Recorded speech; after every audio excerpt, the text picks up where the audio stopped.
I put this image of Mount Rainier up. Now, most people that would look at this photograph would realize that in order for the mountain to cast that shadow on the clouds above it, the sun had to be coming from an angle or an altitude lower than the peak of the mountain. That's why they call me the fallacy guy.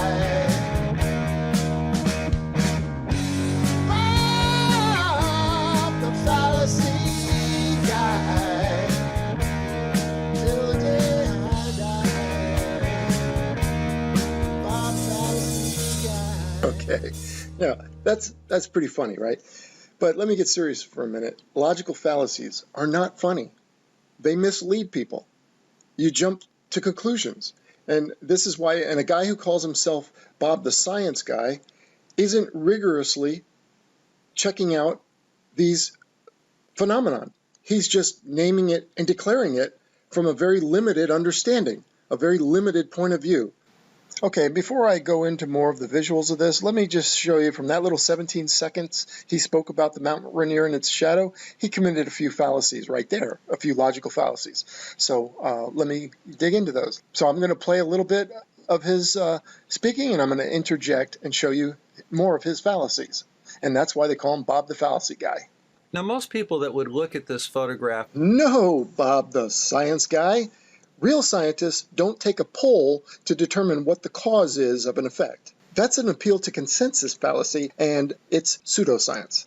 now most people that would look at this photograph would realize They're not realizing anything, Bob. They're just jumping to a wrong conclusion like you are, and also committing a reification and affirming the consequent logical fallacy.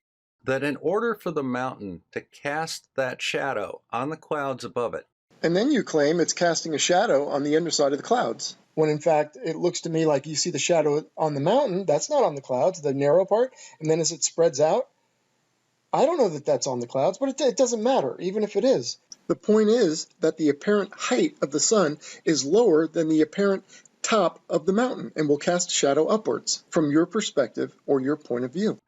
the sun had to be coming from an angle or an altitude lower than the peak of the mountain. No, it doesn't, Bob.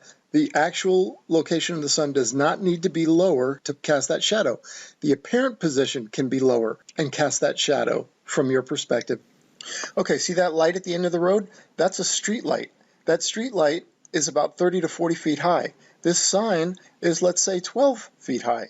Okay, I'm sitting here on the road looking at it, and so the shadow goes up from my perspective, even though that street light is higher than that sign, maybe 3 times higher.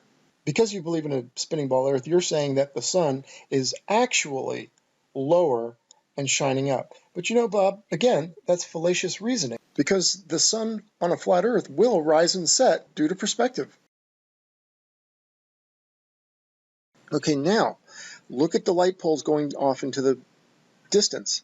You see how they get lower and lower and lower? And that would be the apparent height of the lights. It's the same with the sun. The sun is high up. How are we seeing it on the horizon? For the same reason. So clearly, I can look out at the horizon and have the very last light post shine its light in my eye and cast a shadow on my face. And that shadow is parallel to the ground. I can look at a light that's, when I'm standing under it, is 30 feet over my head, and I have to look straight up to see that light. I can also look at a string of streetlights that go all the way to the horizon, and I can look at the last one, and I can look parallel to the ground, about 6 feet off the ground, and that light is in my eyes. And the shadow it's casting is also parallel to the ground. How's that possible? Right, Bob? But it's all a perspective issue, which you guys don't understand. It's like you put up this picture of Mount Rainier and its shadow. The reason is the apparent position of the sun is lower than the top of the mountain from your perspective. It appears that way, but it's not really. But that's how it appears due to the way things converge, just like these streetlights. That's not curvature. That's not due to the spin of the earth right there, the rotation of the earth. That's convergence, Bob. The streetlights aren't actually shorter streetlights and getting shorter and shorter. They're not actually lower. They're just visually lower, Bob. That's perspective. So the argument we keep having is the earth flat or is the earth a ball? See, that's the argument, but not whether perspective is real. Bob, perspective is real whether you believe it or not. Perspective doesn't care whether you believe in it or not, Bob, or whether you're ignorant of it. It's real, and this is what explains what we see. You cannot prove the ball. We prove the flat Earth pretty overwhelmingly. The Earth is flat, visually, that's our experience, and the Earth is not moving. So really the burden of proof is on you.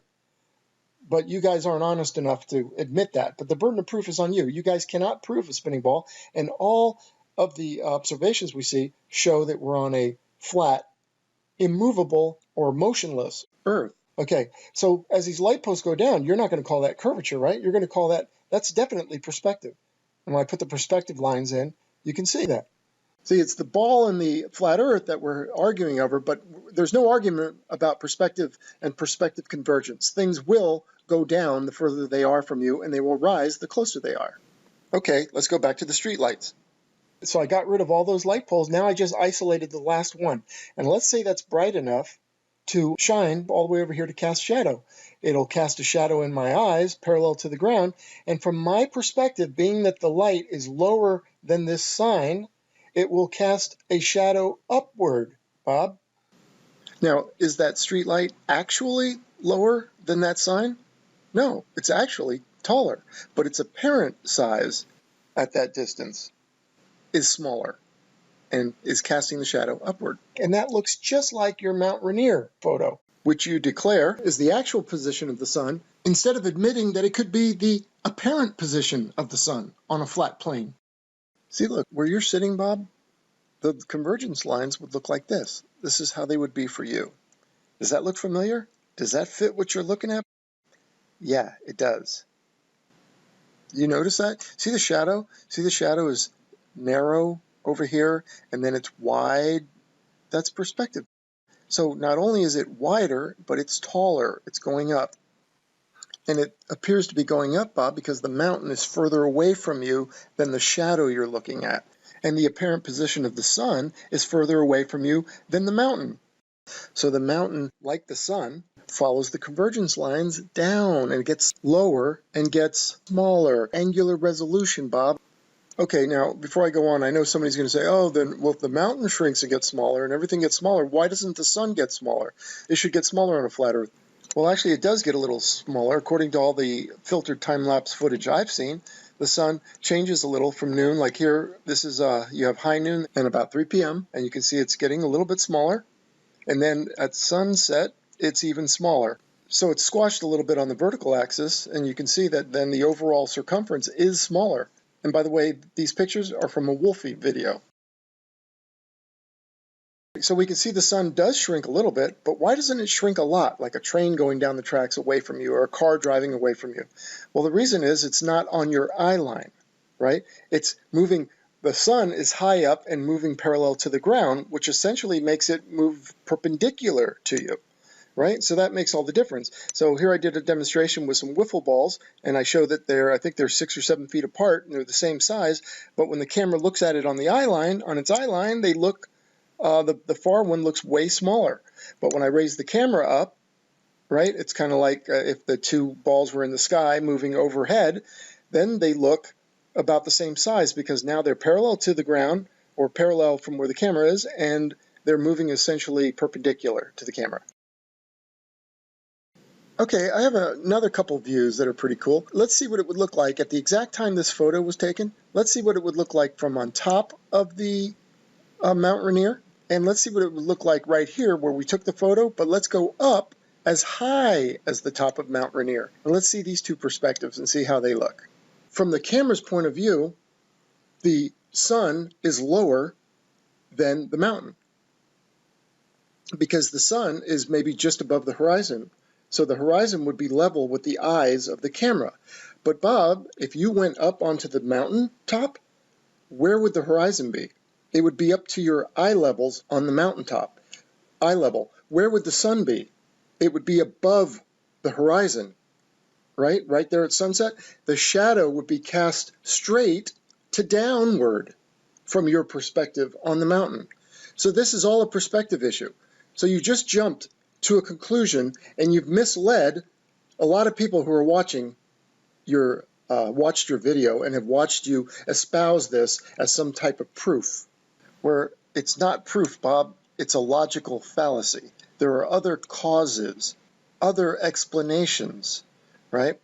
So there I showed you what the perspective would be from the mountain. If you were there at the same time this picture was snapped. Okay, so where this picture was taken, let's go up higher. Let's go up, let's bring the camera up to the height of the mountain, to the same elevation, and let's see what happens. So here we go, we're going up. What's happening to the shadow? The shadow's going down, right? And the sun and the horizon are rising with the camera.